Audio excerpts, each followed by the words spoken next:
Good morning. This time we're going to do another McBear's Fyer Werks flies for Steelhead. We're going to tie these on small number 6 Daiichi 2161 hooks, like so. We're going to use some Fyer Werks metallic ribbon.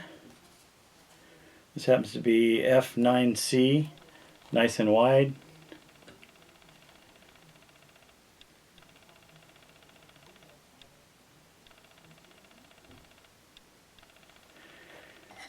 We're going to use some Arctic fox fur in orange and in black. And for a little, I guess you'd call it a hot butt, we're going to use some Spirit River UV2 CLX dubbing.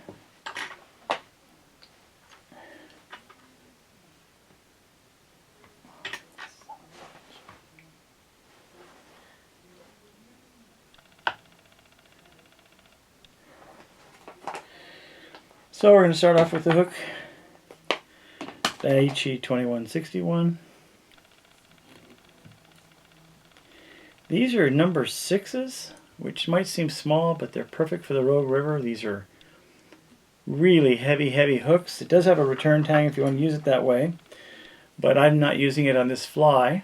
However, I'm going to just connect the thread, some touching wraps against piece of thread that I'm holding on to, all the way back to the barb of the hook. Make sure you're at the barb by turning your vise and just letting the thread head, and it should be right behind the barb. Okay, I'm going to take a little bit of this UV2 material,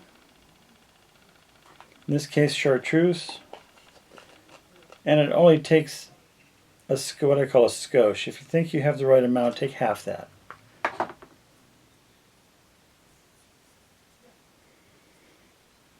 I'm going to wet my fingers and make a little teeny tiny dubbing ball. That is good material. That time you just connect the end, slide it up with your finger, take 2 wraps around. Then you can tighten this down real nice and tight, which is what I want to do. But I want to create just back here a little hot spot. That's what I'm doing. If it's a little too shaggy, you can trim some of the shagginess off. Get an errant fiber in there from somewhere. Cut that off too. Then I'm going to go back up and I'm going to tie in my body material, which is the Fyer Werks. Again, it's Fyer Werks, F9C. It's basically copper. Now, when I call this McBear's Fyer Werks Copper Killer, this is a great fly to use on the American River, on Sacramento River, and the Rogue River here in southern Oregon. Apply a little head cement before I do this. Just touching wraps back. Doesn't take a lot because we've got this really small hook we're using. Put another just droplet of head cement on there and come back forward.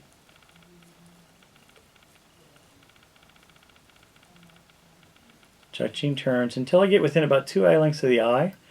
Then I'm going to hold it at a 45-degree angle and go across the material at a 45 angle. The reason for this is so that I can then fold it straight back easily. Create one loop with the material. Create a second loop with the material. Now, the funny thing about this material is it's like anything else you tie on. If you put it on as a wing and you want it to stick up, you're going to have to take 1 wrap, maybe even 2 wraps behind, because I want this to stand up a little bit. I can cut these loops. I can take my dubbing needle, starting at the ends, just pull it all out. Separate it, in other words. All the way down to the base. Like so. Pull this back to right behind the hot spot I've made. Then I'm going to take some black Arctic fox and some orange Arctic fox that I just lost. But I'm going to take enough to create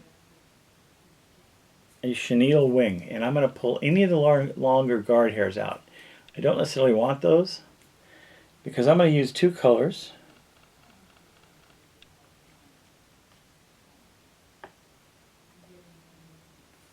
I'm going to make a dubbing loop up here.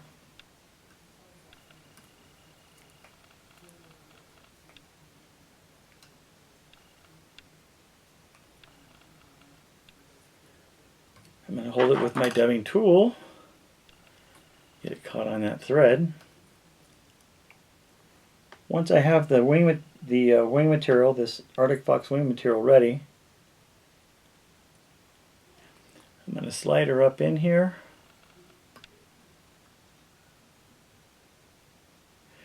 And I'm going to cut this pretty short on the side, on the left side, on your right-hand tire is the right side. And then I'm going to spin this.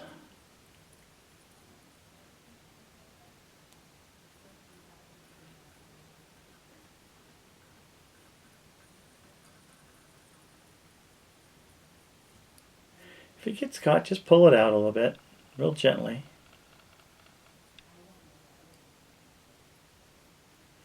And I can start wrapping this.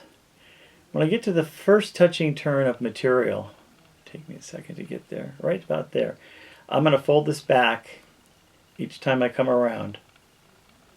Fold back. Just keep working this forward. That was the orange, now we're to the black.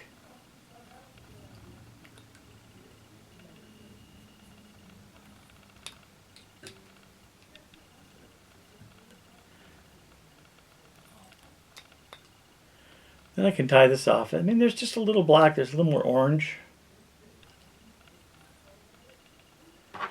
Tie it off, cut it off with my scissors, the loop.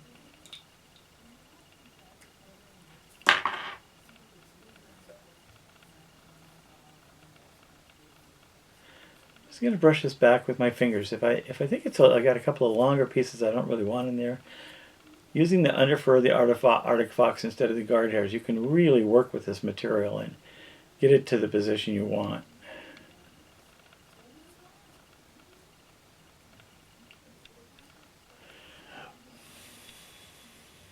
Yeah, it looks cool. So we're talking real simple steelhead flies. These things look great in the water. Copper creates an awful lot of flash.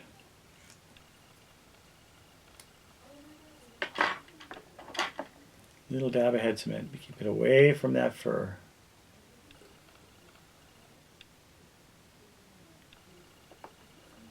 If you want, I can use my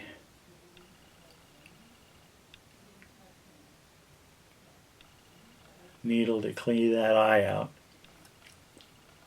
If it keeps wanting to come forward into the glue, just wet your fingers and pull it back. And there you have McBear's Fyer Werks Copper Killer. Basically got that copper enshrouded in some orange and some black as you're swinging this fly. You're going to have a lot of fun. And that's just about all there is to it. Thank you for watching this morning.